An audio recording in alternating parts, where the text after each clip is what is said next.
हाय class ninth, कैसे हैं आप सभी लोग। देखो यार, तुम लोगों की लाइफ ना मैं समझता हूँ सबसे अच्छी है। एक क्लास नाइन्थ और एक क्लास 11th। इतने बच्चे फ्री होते हैं ना इस साल, उन्हें लगता है यार कि दुनिया में उन्हें करना ही क्या है। स्कूल जाना है, स्कूल से आना है और घर पर मजे करने हैं। जो भी टेंशन होगा वो 10th वाले लें और 12th वाले लें। लेकिन आप एक बार ये छोटी सी बात सोचो, आप भी तो उस फेज में कभी ना कभी जाओगे। तो hello everyone, welcome back to rankers class 9th and 10th and foundation channel. This is Kishan Jaiswal. उम्मीद करता हूं कि क्लास 9 के सभी बच्चे बहुत मौज में होंगे और थोड़ी थोड़ी पढ़ाई भी कर रहे होंगे। अब नवंबर एंड होने वाला है और आपकी सारी छुट्टियां खत्म हो रही हैं। अब आपके मन में आ रहा होगा कि यार अब मुझे भी पढ़ना पड़ेगा, क्योंकि मुझे भी तो 95 98 स्कोर करना है। क्योंकि कई सारे ऐसे बच्चे होंगे जो सीरियसली अच्छा करना चाहते हैं अपने लाइफ में, उन्हें वो बड़े सपने अपने पूरे करने हैं, उसके लिए वो मेहनत कर रहे हैं। बट वो मेहनत करें कैसे, वो सपने पूरे करें कैसे, ये सारी बातें हम इस वीडियो में डिस्कस करने वाले हैं।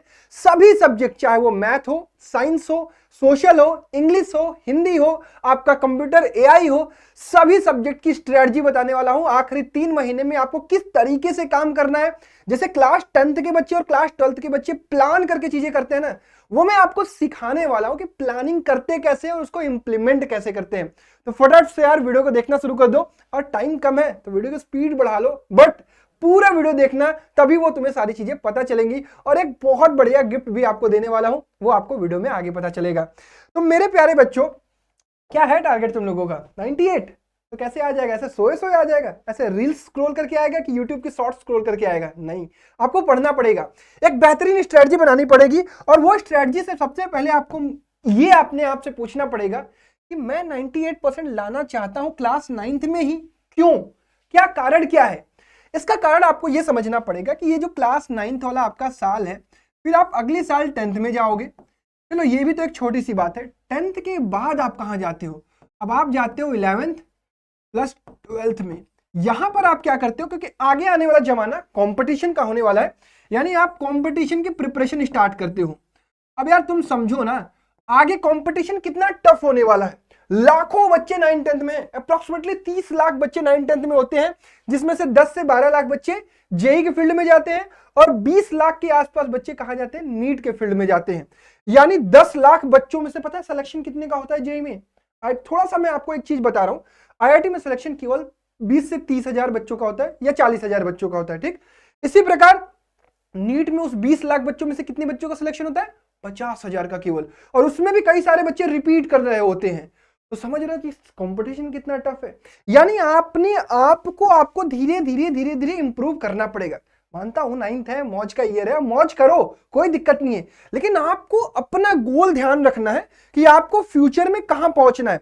थोड़े थोड़े अपने आप को अभी से मोटिवेट करना शुरू करो, क्योंकि बहुत देर बाद मोटिवेट करोगे ना तो आपको लगेगा कि आपके पास टाइम थोड़ा सा कम है।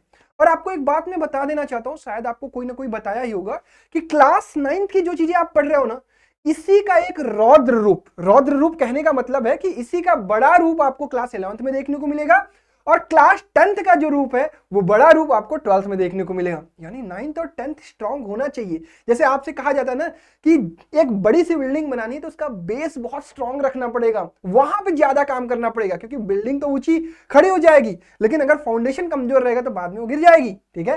तो इसीलिए हमें यह ध्यान रखना है कि हमें 98% ये टारगेट इसलिए करना है ताकि मैं 9th के सब्जेक्ट्स को बहुत अच्छे से पढ़ लूं, बहुत अच्छे से समझ के पढ़ लूं, ताकि जब ये 11th या 12th में हमारी चीजें यूज हो, या फिर 10th में कई सारे कॉन्सेप्ट यूज हो, वहां पे मुझे लगे यार हाँ मुझे चीजें आती हैं, मुझे पढ़ना आता है, मुझे बुक रीडिंग आती है, मुझे शॉर्ट नोट्स बनाने आते हैं, मुझे ओन नोट्स बनाने आते हैं, मुझे वीडियो लेक्चर देखने आते हैं, मुझे रिवीजन करना आता है, मुझे सैंपल पेपर लगाना आता है। ये सारी चीजें बच्चे कब सीखते हैं? क्लास 10th के बोर्ड्स में। लेकिन आप अपने आप को उनसे अच्छा बनाने की कोशिश तो कर सकते हो ना, आपके पास तो हर चीज अवेलेबल है, ठीक है। तो that is the my view on कि आपको 98% क्यों लाना है। अब ये क्या लिखा हुआ भैया? लिखा हुआ है comment your toughest chapter of math and science for spark batch video. आपको पता होगा कि रैंकर्स पे एक स्पार्क बैच चलता है, बेसिकली वो प्री फाउंडेशन के लिए चलाया जाता है, जो कि बोर्ड्स को भी कवर करता है और साथ ही साथ कंपटीशन को कवर करता है। तो 9th के हमने सारे लेक्चर पढ़ा रखे हैं स्पार्क बैच के, सारी वीडियो बैच के बच्चों को मिल चुकी है, लेकिन मैं आप सभी लोगों के लिए गिफ्ट देने वाला हूं। मैथ का और साइंस का सबसे टफ आपको कौन सा चैप्टर लगता है उसको कमेंट करिए, हम उसकी कंप्लीट वीडियो यूट्यूब पर विद इन कुछ डेज डालेंगे। लेकिन उसके पहले आपको वो चीज चाहिए तो आपको कुछ काम करना पड़ेगा। इस वीडियो पर 500 लाइक्स चाहिए और 100 कमेंट चाहिए, बस उसके बाद आपकी दोनों वीडियोज आपके यूट्यूब पर फ्री में आ जाएंगी और आपको पता चलेगा कि यार कितना बेहतरीन कंटेंट हम लोग ऑलरेडी प्रोवाइड कर चुके हैं स्पार्क बैच में। अभी मैं आपको नहीं कह रहा हूं कि स्पार्क बैच जाके परचेज करो, आप जैसे पढ़ाई कर रहे हो करते रहो, ठीक है। चलिए आगे बढ़ते हैं। तो आई होप आपको अब समझ में आ गया होगा कि आपका गोल क्या है और 98% क्यों लाना है। अब 98% लाना है तो भैया मेरे पास अब क्या क्या चीजें अवेलेबल होनी चाहिए। 10-15 मिनट बेहतरीन स्ट्रेटजी बनाते हैं, फिर काम करेंगे, ठीक है। तो मेरे पास रिसोर्सेज क्या क्या अवेलेबल होंगे। सबसे पहले तो मैं अपना गोल डिसाइड करूंगा कि मुझे कहां पहुंचना है और उसका क्या क्या स्टेप फॉलो करना है। जैसे मुझे आईआईटी में जाना है, मुझे 9th में अच्छा करना है, फिर मुझे 10th में अच्छा करना है, फिर मैं 11th से एक अच्छी कोचिंग पकड़ूंगा, फिर वहां मैं प्रिपरेशन करूंगा। ये हो गया मेरा गोल और उसको मैंने थोड़े थोड़े पार्ट में डिवाइड कर दिया और उसको धीरे धीरे करके मैं कंप्लीट करूंगा, ठीक है। दूसरी चीज, अब आते हैं 9th के पॉइंट ऑफ व्यू पे कि 98% अगर आपको लाना है तो सबसे पहले आपको अपडेटेड सिलेबस पता होना चाहिए और अपडेटेड सिलेबस को आपको एक सेपरेट कॉपी में लिखनी है। अभी तरीका बताऊंगा आगे स्ट्रेटजी में। दूसरी चीज, आपको डिसाइड कर लेना है कि आपको अपने कोचिंग वाले टीचर से समझना है, आपको अपने स्कूल वाले टीचर से जो आपने समझा है उससे आपका काम हो जाएगा, या फिर आपको यूट्यूब पर किसी भैया दीदी के लेक्चर्स पसंद है या किसी टीचर्स के लेक्चर पसंद है उनको फॉलो करना है। ये आपको पहले डिसाइड करना है और उसी को फॉलो करना है अगले आगे 3 महीने में, ठीक है। स्ट्रेटजी को सुनते चलो। नोट्स, आई होप आपने अपने नोट्स बनाए होंगे और अगर नहीं बनाए होंगे तो ऑनलाइन बहुत सारे भैया दीदी ऑलरेडी नोट्स प्रोवाइड कर चुके हैं और बहुत अच्छे अच्छे नोट्स प्रोवाइड कर चुके हैं। उनको डाउनलोड करो, आपके पास अच्छे खासे पैसे हैं तो प्रिंट करा के अपने पास ले लो, फिर उसको बाद में यूज करना। तीसरी चीज, बुक्स। अब बुक्स में बच्चों के पास ऑलरेडी एक एनसीईआरटी है, मैथ और साइंस के लिए एक एनसीईआरटी एग्जाम्पलर है। कितने बच्चे लगाते हो तुम लोग? चलो तुम लोगों के लिए एक और चीज बताऊंगा, साइड बुक। बहुत सारे बच्चे चीजों को समझने के लिए साइड बुक का यूज करते हैं। आई होप अब बहुत कम यूज बच्चे करते हो, कारण ये कि सारी चीजें समझने के लिए ऑलरेडी हमारे पास वीडियोस हैं, तो साइड बुक की बहुत नीड नहीं है। हाँ, क्वेश्चन प्रैक्टिस के लिए हमें कई सारे सब्जेक्ट्स में रिक्वायर्ड होती है, जैसे मैथ्स, फिजिक्स, केमिस्ट्री में। बायो को समझने के लिए ऑलरेडी वीडियो लेक्चर हमारे पास है। अब अच्छा, ये भी बात मैं बता दूं आप सभी लोगों को कि if you want NCERT exemplar, अगर आप में से कोई बच्चा एनसीईआरटी एग्जाम्पलर करता है और उसको सॉल्यूशन में आपको कोई दिक्कत आती है, तो आई विल रिकमेंड यू कि आप क्लास 9th की एनसीईआरटी एग्जाम्पलर आती है ओशवाल बुक्स की, मैथ की भी आती है और साइंस की भी आती है। दोनों बुक्स की लिंक मैं डिस्क्रिप्शन बॉक्स में डाल दूंगा। जिन भी बच्चों को 9th की ये बुक्स परचेज करनी है वो जाकर परचेज कर सकते हैं, इसमें आपको कंप्लीट सॉल्यूशन मिल जाएगा, ठीक है। तो जो भी बच्चे चाहते हैं वो डिस्क्रिप्शन बॉक्स चेक कर ले। सैंपल पेपर, अब आप कहोगे भैया ये सैंपल पेपर क्या होता है, हम तो सीधा एग्जाम देंगे। देखो, आपका टारगेट भी तो अच्छा खासा है, आप यहां पहुंचना चाहते हो तो यहां पहुंचने के लिए तैयारी तो अच्छी करनी पड़ेगी ना। इंडिया वर्ल्ड कप जीतने जा रही है या जो भी होने जा रहा है, वो तो मैच के बाद होगा। आई होप आप जब देख रहे हो इंडिया वर्ल्ड कप जीत चुकी हो, और हारी भी की तो उतना गम नहीं करना यार, इंडिया अच्छा खेली है, ठीक है। तो आप अगर यहां पहुंचना चाहते हो, तो आपको एफर्ट भी उसी तरीके से लगाना पड़ेगा। यानी आप प्रैक्टिस, सवाल सब कुछ कर चुके हो, अब मेन एग्जाम से पहले आपको खूब सारे अच्छे अच्छे पेपर लगाने हैं।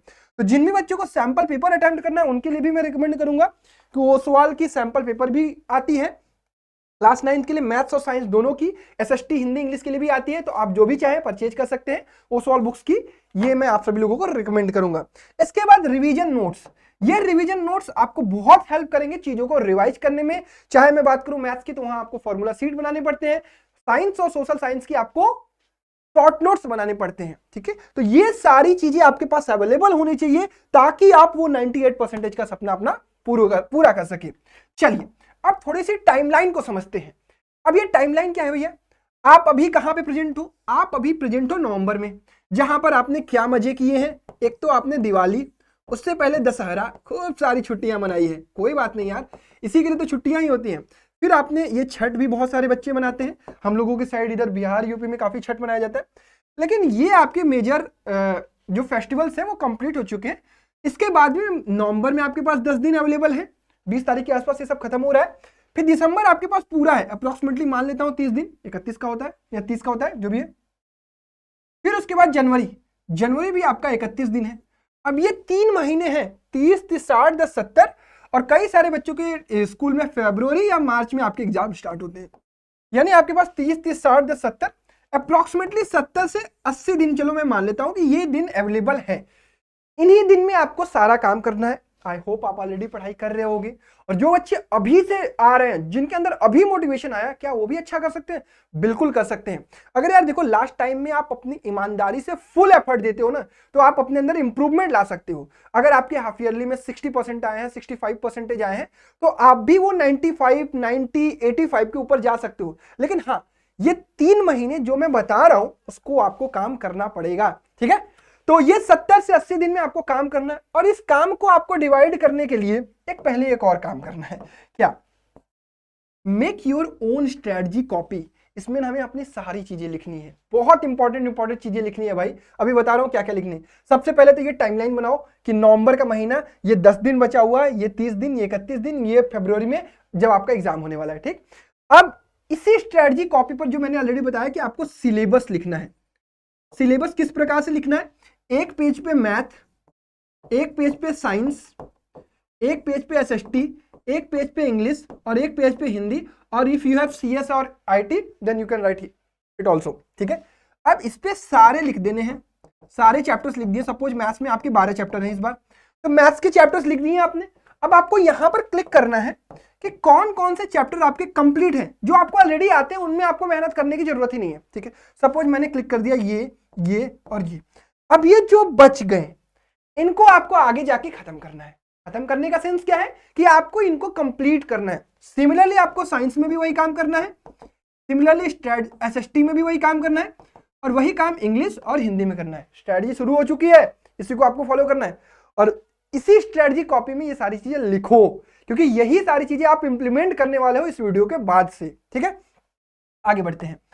अब मैं बात करता हूं कि आपने सिलेबस लिख दिया यहां पर, ये ऑलरेडी मैंने यहां पर लिखा हुआ था, सिलेबस लिख दिया यहां पर। अब भैया हमारे जो रिमेनिंग चैप्टर्स बचे हुए हैं उनको किस तरीके से कंप्लीट करना है? सबसे पहले आपको समझना पड़ेगा कि आपके 5 सब्जेक्ट हैं मेनली, और कई सारे बच्चों के पास सीएस या आईटी भी होता है, मोस्टली सभी बच्चों के पास होता है। तो इनमें आपके पास 3 सब्जेक्ट को मैंने कंसीडर किया कि ये मेजर सब्जेक्ट है, मैथ्स, साइंस और सोशल साइंस। इसके बाद 2 सब्जेक्ट्स को मैंने माइनर किया है, और ये आपके पास एक ऑप्शनल सब्जेक्ट है, ठीक है? तो आप डेली सारे सब्जेक्ट मत पढ़ा करो। बहुत सारे बच्चे गलती करते हैं, उन्हें लगता है कि नहीं भैया मुझे सारे सब्जेक्ट डेली पढ़ते हैं। नहीं, स्कूल नहीं है ये आपका, ये आपकी सेल्फ प्रिपरेशन है। तो सेल्फ प्रिपरेशन में मुझे जो लगता है कि आपको हमेशा 2 मेजर प्लस 1 माइनर, ये स्ट्रेटजी अपनानी चाहिए। 2 मेजर प्लस 1 माइनर, ठीक है? अब ये 2 मेजर प्लस 1 माइनर को कंप्लीट करने के लिए, 2 मेजर प्लस 1 माइनर को कंप्लीट करने के लिए आपके पास वीक डेज है। वीकडेज में कितने डेज हैं? 6 डेज हैं। अब 6 डेज में आप रोटेट किया करो। जैसे मैथ्स में आपके सब्जेक्ट्स हैं, मैथ्स में तो मैथ्स ही है, साइंस में आपके पीसीबी है, एसएसटी में आपकी हिस्ट्री, सिविक्स, इकोनॉमिक्स, ज्योग्राफी है। बोरिंग लगती है? थोड़ा सा सीखो इसको, ठीक है? अभी सब बताऊंगा कैसे सीखोगे। इंग्लिश में आपका ग्रामर है और बुक है, ठीक है? हिंदी में भी आपका ग्रामर है और बुक है, और सीएसआईटी में आपका वही सब्जेक्ट ही है, ठीक? तो आपको वीक डेज में क्या करना है? 2 मेजर सब्जेक्ट। अगर आपने मैथ आज चूज किया, मैथ के साथ फिजिक्स ले रहा है, तो फिजिक्स के बाद एक आपका इंग्लिश होगा। सिमिलरली आपने केमिस्ट्री लिया, केमिस्ट्री के साथ आपने सिविक्स ले लिया, फिर उसके बाद आपने हिंदी ली, फिर अगले दिन आपने बायोलॉजी ले लिया, बायोलॉजी के साथ इकोनॉमिक्स ले लिया, फिर आपने हिंदी या इंग्लिश ले लिया, या फिर सीएस या आईटी ले लिया। सिमिलरली फिर से मैथ लिया, मैथ के साथ ज्योग्राफी ले ली, फिर उसके बाद आपने इंग्लिश या हिंदी में से कोई एक सब्जेक्ट ले लिया।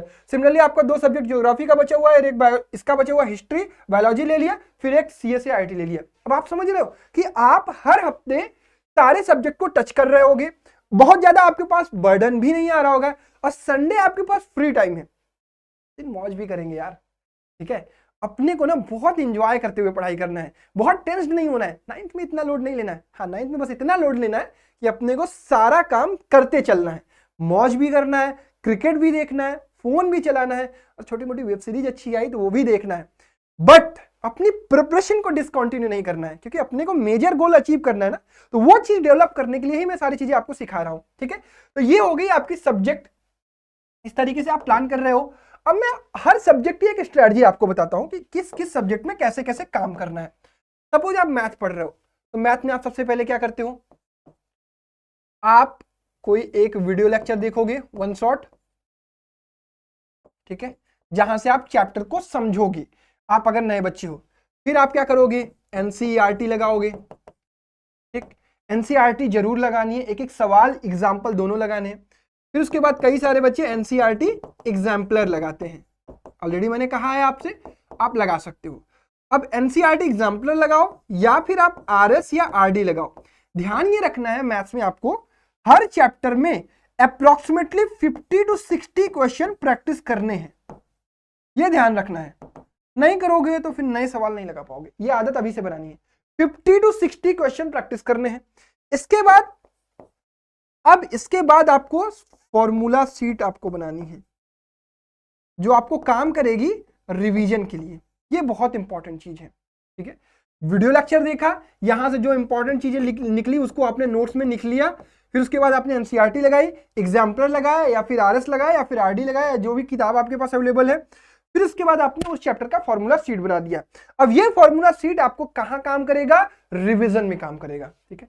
तो ये होगी आपकी मैथ्स की एक इंडिविजुअल स्ट्रेटजी। सिमिलरली साइंस और एसएसटी की मैं इंक्लूडिंग बता रहा हूं, इसमें आपको क्या करना है? सबसे पहले आपको वन शॉट लेक्चर देखना है। अगर आपके पास कम टाइम है तो वन शॉट लेक्चर देखिए। वन शॉट लेक्चर भी इतना नहीं कि 45 मिनट में आप चैप्टर फिनिश कर रहे हो, नहीं, कम से कम 2-2.5 घंटे वाला लेक्चर खोज लो यूट्यूब पे, ठीक है। फिर उसके बाद आपको क्या करना है? एनसीईआरटी की रीडिंग, ये बड़ी इंपॉर्टेंट चीज है, नहीं करते हो तुम लोग, मुझे पता है बहुत सारे बच्चे एनसीईआरटी की रीडिंग ही नहीं करते हैं, ये बहुत गलत बात है। एनसीईआरटी पढ़ने की आदत बनाओ। फिर उसके बाद आपके पास नोट्स होंगे, नोट्स की रीडिंग। फिर उसके बाद क्या करना है आपको? Question answer writing practice. ये नहीं करते हो ना, क्वेश्चन आंसर राइटिंग प्रैक्टिस नहीं करते हो ना, ये करना है। फिर उसके बाद आपको क्या करना है? Numerical practice. किस सब्जेक्ट में? फिजिक्स में न्यूमेरिकल। अब उसके बाद लास्ट में आएगा आपका क्या? Revision notes. रिवीजन के लिए शॉर्ट नोट्स, ठीक है। ये आपको बहुत जरूरी है बनाना, मैं बता रहा हूं ना, इसकी आदत अभी से बनाओगे ना तब 10th में बहुत हेल्प होगी इन सारी चीजों से, ठीक है। ये आपको बोथ दोनों सब्जेक्ट में काम करना है। अब सपोज एसएसटी का कोई चैप्टर आपको समझने में समस्या आएगी, आती है ना, इंटरेस्टिंग नहीं लगता है, तो आप यूट्यूब पर ऐसी वीडियोज खोजो ना जो आपको उसमें उसके बारे में कहानी के रूप में बताए, आपको लेक्चर नहीं दे, आपको एक स्टोरी लाइन समझाए, तो आपको थोड़ा सा इंटरेस्ट आएगा। जैसे कोई भी चैप्टर हो, चाहे वो आपका नेशनलिज्म इन यूरोप वाला चैप्टर हो, नहीं, फ्रेंच रिवॉल्यूशन 9th में फ्रेंच रिवॉल्यूशन हो, पॉवर्टी या चैलेंज हो, ये सारी चीजों को आप रिलेट करो, व्हाट इज डेमोक्रेसी हो, या फिर आपका इंडिया लोकेशन वाला चैप्टर हो, ये सारे चैप्टर्स को आप ना रिलेट करो, एक कहानी के रूप में सुनो। फिर उसके बाद आप जब चीजों को पढ़ोगे तो आपको ज्यादा चीजें बेहतर समझ में आएंगी, फिर आप इस प्रोसेस को फॉलो करना, ठीक है। अब मैं बात करता हूं हिंदी या इंग्लिश की। तो हिंदी और इंग्लिश को दो टाइप में आपको डिवाइड करना है, एक तो आपकी बुक्स होंगी और एक ग्रामर, दोनों में आता है। ग्रामर के लिए आप YT पर, यूट्यूब पर वीडियो देखो और मेक श्योर फॉर्मेट की नोट्स बनाओ, फॉर्मेट की नोट्स बनाओ बहुत प्रॉपर तरीके से, एग्जैक्ट फॉर्मेट पता करो, मैंने भी बहुत सारे हिंदी के ऑलरेडी बनाए हुए हैं। फॉर्मेट की नोट्स बनाओ और इसको यूज करके कुछ एग्जांपल्स भी लगाओ, ठीक है, ये तुम्हें हेल्प करेंगे। एग्जांपल्स भी लगाओ, धीरे धीरे तुम देखोगे कि ग्रामर वाला सेक्शन तुम्हारा कंप्लीट होने लगेगा। और बुक्स में तुम्हें रीडिंग करनी है, रीडिंग करनी है और आंसर राइटिंग की प्रैक्टिस करनी है, बस। बाकी स्कूल में तो कराया ही जा रहा होगा, स्कूल से बेहतर तुम सीख ही रहे होगे, स्कूल में कोई समस्या नहीं आती, स्कूल में इतनी चीजें हो जाती हैं, काम हो जाता है।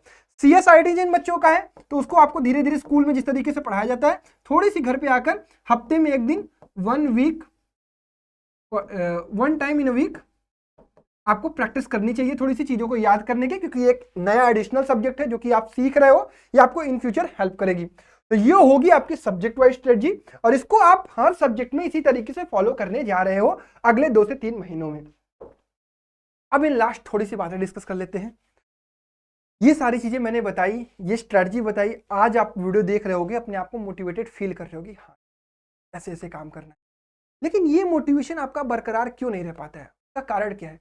क्योंकि आप उस फाइनल अपने टारगेट को नहीं देखते हो, आप केवल आज का सोचते हो, आज मौज कर लेते हैं, आज सब इंजॉय कर लेते हैं, दुनिया की सारी खुशी आज ही ले लेते हैं। नहीं, आपके पास लाइफ और बेहतर आएगी। अभी तो आप स्टूडेंट लाइफ में जी रहे हो, इससे ज्यादा आप जब बड़े होगे, काम करोगे, पैसे कमाओगे, फिर शादी होगी, बच्चे होंगे, बहुत सारी आगे लाइफ बची हुई है, उसे भी आपको एंजॉय करना है ना। वो गाने वाले सिस्टम से बाहर निकलो कि 4 दिन की जिंदगी यार मजे लेके निकल लो, नहीं, 4 दिन की क्यों जिंदगी यार, हम अपनी लाइफ को बेहतर बनाने के लिए तो पढ़ाई कर रहे हैं, अदरवाइज तो हम घर पे बैठ भी सकते थे, ठीक है। तो ऐसा कुछ नहीं सोचना है, हाँ मजे भी करने हैं, लेकिन मजे के समय में मजे करने हैं और पढ़ाई के समय में पढ़ाई करनी है। यानी अपने आप को मोटिवेटेड हमेशा रखना है, और जो तुम्हारा गोल है ना चिपका के सामने रख लो। बहुत हेल्प करता है, बहुत हेल्प करता है। मुझे जहां पहुंचना है वो मुझे अगर रोज दिखेगा तो मैं मजबूर हूं उस काम को करने के लिए, और ये काम सभी बच्चों को करना है। ठीक है, तो ये रहेगी मेरी तरफ से तुम्हारे लिए स्ट्रैटेजी क्लास 9th के बच्चों के लिए। बेहतर तरीके से काम करो। हम ऑफलाइन में भी पढ़ाते हैं, इसी प्रकार से बच्चों को मोटिवेट करते हैं। वो इसी तरीके से अपना काम भी कर रहे हैं, क्योंकि मुझे पता है यार कि आपको फ्यूचर में बहुत मेहनत करना है, और आप मेहनत कर भी रहे हो, और इन फ्यूचर आप अच्छा भी करोगे। ठीक है, that's all from my side. Thank you so much for watching this video. Love you all and जय हिंद।